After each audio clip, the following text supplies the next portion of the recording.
ಅಧಿಕಾರಿಗಳಿಗೆ ಶಾಕ್ ಸಿಕ್ಕಿದೆ. ಅಬಕಾರಿ ಡಿಸಿ ಬೆವರಿಳಿಸಿದ್ದಾರೆ. ಲೋಕಾಯುಕ್ತ ಅಧಿಕಾರಿಗಳು ರೆಡ್ ಹ್ಯಾಂಡ್ ಆಗಿ ಲೋಕಾಬಲೆಗೆ ಬಿದ್ದಿದ್ದಾರೆ. ಅಬಕಾರಿ ಡಿಸಿ ಒಬ್ರು ಭ್ರಷ್ಟ ಅಧಿಕಾರಿಗಳಿಗೆ ಇವತ್ತು ಶಾಕ್ ಕೊಟ್ಟಿದ್ದಾರೆ.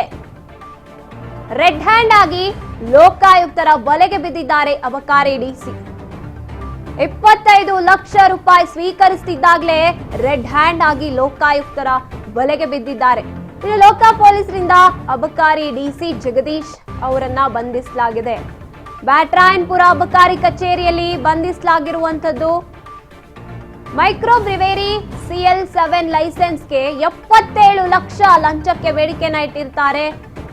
77 ಲಕ್ಷ ಲಂಚಕ್ಕೆ ಬೇಡಿಕೆ ಇಟ್ಟಿದ್ದಂತಹ ಕಾರಣಕ್ಕೆ ಡಿಸಿ ಜಗದೀಶ್ ನಾಯಕ್ ಮೊದಲ ಕಂತಿನ 25 ಲಕ್ಷ ರೂಪಾಯಿಯನ್ನ ಲಂಚ ಪಡಿತಾ ಇರ್ತಾರೆ.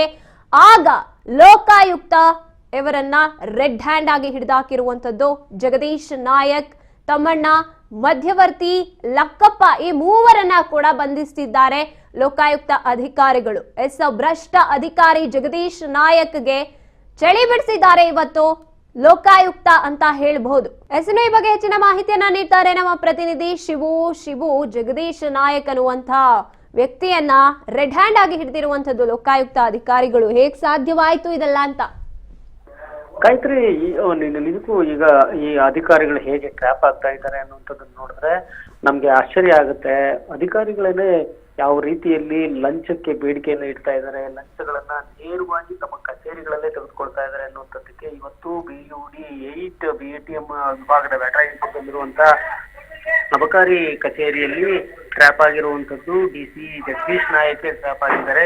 ಕೂಡ ಈ ಒಂದು ಪ್ರಕರಣದಲ್ಲಿ ಟ್ರ್ಯಾಪ್ ಆಗಿರುವಂತದ್ದು ಲೋಕಾಯುಕ್ತರ ಬಂಧಿಸಿದ್ದಾರೆ. ಇಲ್ಲಿ ಅವರ ಜಗದೀಶ್ ಅವರ ಕಾರ್ ಚಾಲಕ ಇದ್ದಾನೆ ಲಕ್ಕಣ್ಣ, ಅವರು ನೇರವಾಗಿ ಅವರು ಕೂಡ ಹಣವನ್ನ ಟ್ರಾನ್ಸ್ಫರ್ ಮಾಡ್ತಾ ಇದ್ರು. ಈ ವೇಳೆಯಲ್ಲಿ ಈ ಒಂದು ಟ್ರ್ಯಾಪ್ ಅನ್ನ ಮಾಡಿರುವಂತದ್ದು ಲೋಕಾಯುಕ್ತ ಪೊಲೀಸರು.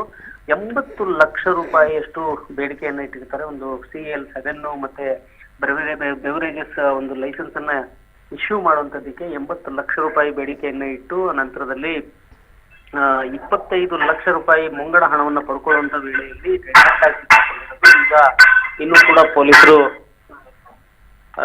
ಲೋಕಾಯುಕ್ತ ಪೊಲೀಸರು ಇನ್ನೂ ಕೂಡ ಅವ್ರನ್ನ ಇಂಟ್ರಾಗೇಟ್ ಮಾಡ್ತಾ ಇದ್ದಾರೆ. ರೆಡ್ ಹ್ಯಾಂಡ್ ಆಗಿ ಇರೋದ್ರಿಂದಾಗಿ ಎಲ್ಲ ಒಂದು ಪ್ರಕ್ರಿಯೆಗಳನ್ನು ಕೂಡ ಮಾಡ್ತಿರುವಂತದ್ದು. ಸೊ ಈ ಒಂದು ಅಬಕಾರಿ ಇಲಾಖೆಯಲ್ಲಿ ಈ ರೀತಿಯ ಒಂದು ಹಣಕಾಸಿನ ವ್ಯವಹಾರಗಳು ಇದೇನು ಹೊಸದಲ್ಲ.